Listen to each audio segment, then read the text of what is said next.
बिस्मिल्लाहिर्रहमानिर्रहीम। Saim homeopathic infertility clinic Rawalpindi से आपकी खिदमत में हाज़िर हूँ।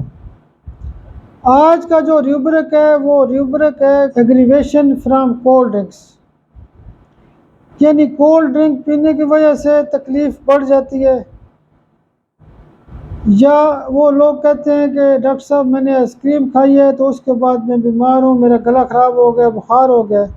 तो जब भी कोल्ड ड्रिंक्स की वजह से मसला हो, बीमारी हो, या आइसक्रीम खाने की वजह से या ठंडी चीज़ें खाने की वजह से जो भी मसला हो, उसकी ख़ास दवाई होती है आर्सेनिक।